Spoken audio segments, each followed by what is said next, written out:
खोटं नाही सांगणार मला, पण म्हणजे माझ्या बाबांनीच मम्माला? नाही,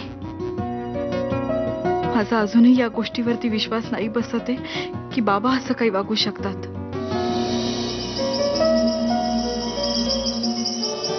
ग्रेट, एव्हरीथिंग इज नॉर्मल नाव. काय हो, नॉर्मल म्हणता, पण बरा होईल ना आमचा आकाश? कशामुळे झालंय त्याला हे सगळं? त्याचे पाय बरे होतील ना? अहो आजी, हो हो हो, आपण त्यासाठीच तर सगळे प्रयत्न करतोय ना. आणि माझी नक्की खात्री आहे मिस्टर आकाश लवकर बरे होतील. Good morning.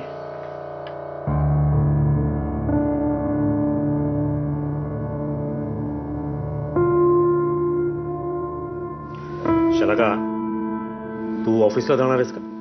नाही, जाणार असेल तर मीही तिथेच चाललोय. आपण दोघे एकदम जाऊया. नाही, मी नाही जाणार आहे. का? मी आज घरीच थांबणार आहे.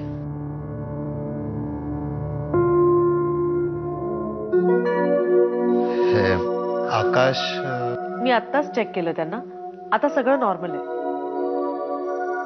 फक्त त्यांचे पाय लवकरात लवकर बरे करणं जास्त महत्वाचं आहे. आपण फक्त प्रयत्न करायचे आणि मी माझ्याकडून सगळे प्रयत्न करीन.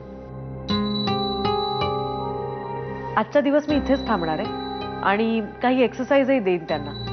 मी त्यांना म्हटलंय की आपण आज व्हीलचेअरवरही बसवून पाहू. ऑफकोर्स थोडा त्रास होईल, पण प्रयत्न करायला काहीच हरकत नाही, नाही का? हॅलो. हा मॅडम, नमस्कार. हा बोला. तुम्ही कमाल करताय मॅडम. का, काय झालं? अहो काय झालं काय मॅडम, आपली केस 2 दिवसांवरती आली आहे. हिअरिंग आहे 2 दिवसांनी. मला वाटलं होतं तुम्ही निदान फॉलोअप तरी ठेवाल, एक फोन कराल मला.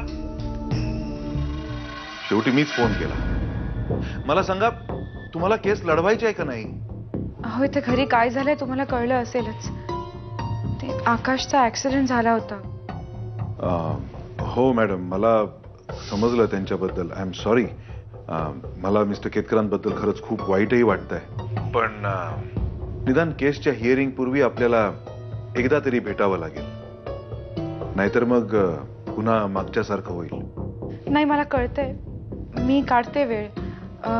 उद्याच काढते मी वेळ. उद्या येऊन भेटते तुम्हाला, ठीक आहे? ठीक आहे. ग्रेट, तुम्ही खूपच लवकर शिकलात.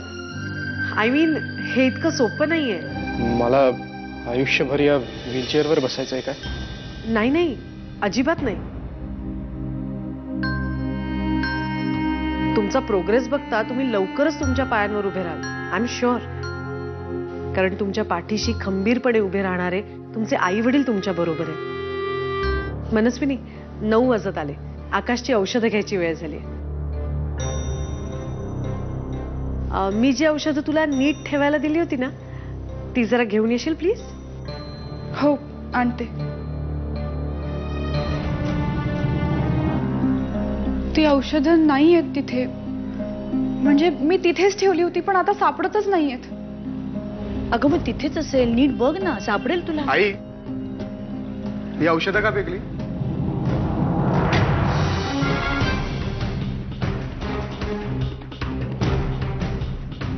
हे औषध तुम्हाला कसं मिळालं? बाहेर फेकलं होतं. का? नाही, हे तेच औषध आहे जे मी मनस्विनीला नीट ठेवायला दिलं होतं. काय झालं मनस्विनी, तू बाहेर फेकून का दिलंस ते? अहो, मी खरंच ही औषधं बाहेर नाही फेकली. बस कर. किती किती बोला तुम्ही सगळेजण तिला. आता कृपा करून सगळ्या विषय थांबवा प्लीज.